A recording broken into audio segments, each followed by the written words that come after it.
Hello, everyone. Hey guys, happy Tuesday. Super glad to be with you. As you guys join us, let us know where you're tuning in from. We'd love to hear that stuff. Let us know your questions. This is a dialogue. It's not Denny and me just talking at you. So today we are going to talk all about cosigners for investment property loans. So how to use a cosigner to help you borrow money if your credit is not up to snuff, or if you have some other challenges with getting a loan to buy rental properties, investment properties, um, this is how to do it. So, without further ado, Denny, what is a cosigner and what are their responsibilities? Well, let me, because people confuse cosigner and co-borrower, and they are different. A cosigner has no ownership in the property itself. They're just basically backing your loan. So if The for some, guarantor for your loan, right? right. So if you default, they're basically responsible. Um, So, no upside for them. Not really. There are a few, and we'll talk about that later.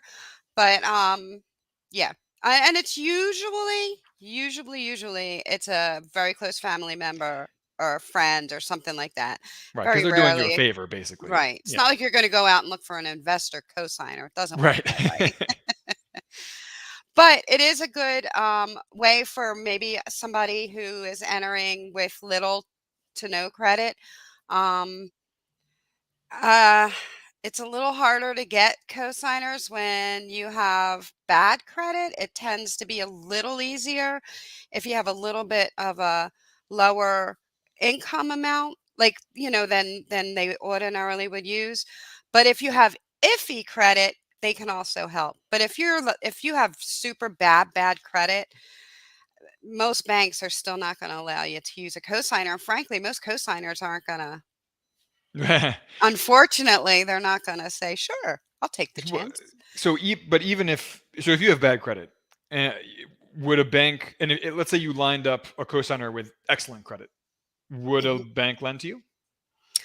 If you it depends. Like, if we're talking, like, low 500s, 4.3, probably not. But if you're on the, middle ground, like between 5 and 6, possibly yes. Okay, all right. So now, what's aside from the cosigner just doing this because they love you, because they're your parent or your spouse or something?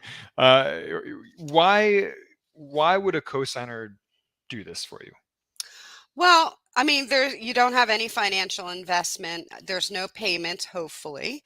Um, you don't have to deal with the day-to-day management of anything. And if the payments are made on time, it actually has a positive effect on your credit.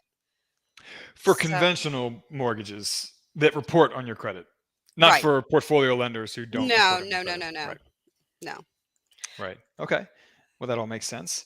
And who is the ideal borrower to do this with? Like, when should someone say, you know what, I probably need to bring in a cosigner here to help me I line think up this? if you're close, do you know what I mean? Like, if you have your mortgage processor, whoever says, "Look, you're a little shy here on income, your credit's a little iffy, but we might be able to push this through with a cosigner." Under those circumstances, it's not a bad idea. Um, and you could refinance later on your own once payments are made on time and your situation changes. So it could also be a temporary situation. I know people that have done that, but yeah, for the most part, and again, it's great for somebody that wants to get involved early. Because let's face it, when you're young, you have either school loans and you're just not, you know, you're not in the position as some other people might be.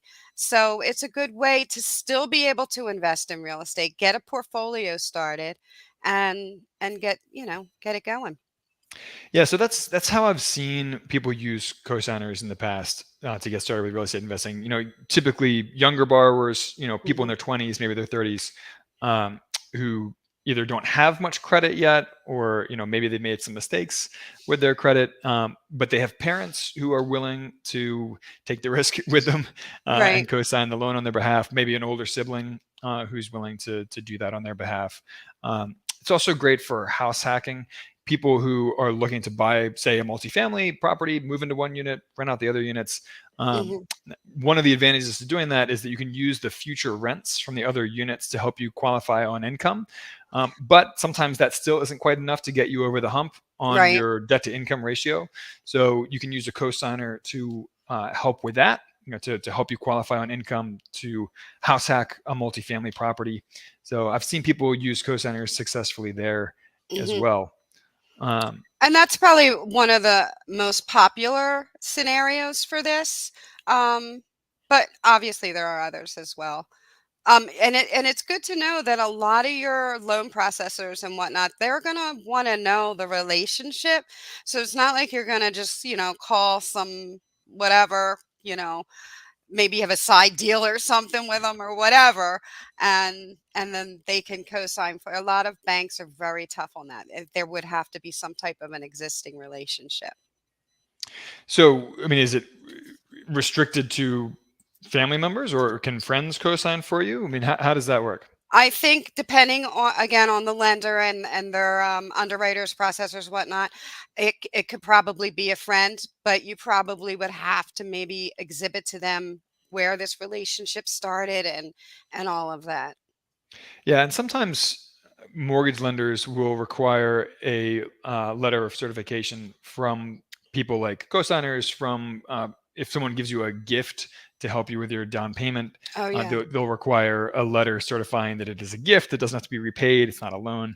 Um, so yeah, to your point, sometimes lenders do want to get a letter from people who are involved in your loan. Just Hmm. certifying on paper what the relationship is, what the expectations are from the co-signer, and so forth. Yep, absolutely.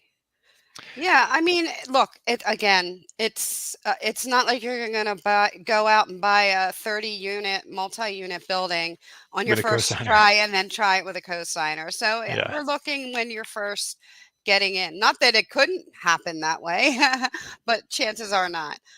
Yeah. But it's a great way to knock down those barriers that might ordinarily prevent you from getting involved.